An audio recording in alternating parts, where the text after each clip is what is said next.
I am Penny Douglas, and I'm here with Melanie Young, and I wanted to ask her some questions. We just finished with our Come Away Weekend Marriage Retreat, which was wonderful. Anyone who wants to get away with their wife or husband for a little bit should come with Hal and Melanie to their Come Away Marriage Retreat. Like, when is it, the next one? The next one is going to be in March on St. Simon's Island, and you can find it at raisingrealmen.com. Just hit the shop and scroll down to live events. So I highly recommend it. This is our third one that we've been to, and they have all been amazing and just really helpful to our marriage. And I just talked to a friend who said that Hal and Melanie's ministry has changed their home. Wow, God is so good. Yes. God is amazing. We have really enjoyed having you guys this weekend. It's been fun to see you again and to catch up a little bit. I feel like family since I got to hold right? Your little grandson. You did. You got to hold him. It's been fun. My son and his wife have been here with their baby, and that's been a treat for me. Yeah, that's amazing. So I just had a few questions that I wanted to ask Melanie, and if my phone will let me, I will ask. What has been the role of prayer in your homeschool and family life? You know, absolutely essential. I'm a worrywart, and I have a tendency to get anxious and worry about things. And the Lord used, Hal was diagnosed with stage 4 cancer. It's been like 8 years ago. And that was just a crushing burden to me. Hal and I are best friends. And I realized that if I just ran the direction I normally do with that I was not going to make it. And so I began to realize that this anxiety and this worry that we all have as moms, as wives, as homeschool moms, wanting to do the best for our families. Yeah. That was really not from God, because perfect love casts out fear. Right.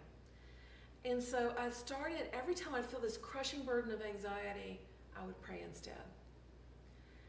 And the crushing burden stopped coming, and the anxiety stopped coming.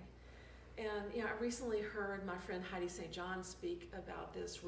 She was talking about the story of King Jehoshaphat in 2 Chronicles 19 and 20, and she mentioned that King Jehoshaphat, when he was facing a tremendous army arrayed against Israel, he put the guys worshiping God in front of the army. Right. The worshipers first. Yeah, and what faith that was. And it says that when they began to pray, that God went to battle for them. The worshipers had to have a lot of faith. Yeah, they did. They went out there facing the enemy. And so it encouraged me that I need to stop worrying and do more worship and more prayer than worry. Yes, I agree. I believe that is the way that God wants us to live as Christians. Yes. And as homeschool moms, you know, we should epitomize a Christian woman being a Christian homeschool mom. We need to set that example for our children too. And it's so powerful. It really is, because we have prayed with our kids. We've faced so many needs as we've been in full-time ministry. And we've gotten on our knees with our kids and prayed for the Lord to provide. And one of my sons told me, he said, "Mom, I know it's taken me a while to find a wife." He's in his 20s. He said, "Well, I've got to find a wife that has a lot of faith." I said, "Well, that's good." And he said, "That's important. I have seen God take care of you guys and provide for you guys. And I am willing to follow him wherever he goes. I've got to have a wife who can handle that." That's very good. And so, when we take our fear and anxiety and we lay it for the cross and we worship God regardless, it tremendously impacts our kids. Yes, I believe that. Great. Okay. Now, I have another question. What are your highest priorities for what you want your children to learn before they leave home? My highest priority is I want them to know the gospel. And I want them to know what it means to be a Christian and to know what the Christian life looks like. You know, I want them to be full up with the Word of God. Beyond that, I want them to be prepared to be adults. I want them to know how to manage life and to be confident, to have the skills to manage a home, and to be mature in their decision making. You know when to seek wise counsel. You know, I want them to be people of good character.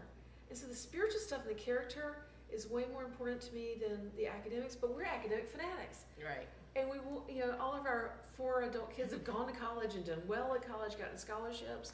But I think that if you put the academics first, you get things upside down. Yes. I agree. Because this is the really critical thing. When our kids leave home, all we will have is relationship. Mm-hmm. Because when they leave, all we've got is their relationship with God and their relationship with us. And if we don't have a good relationship with our kids, when they leave home, we've got nothing.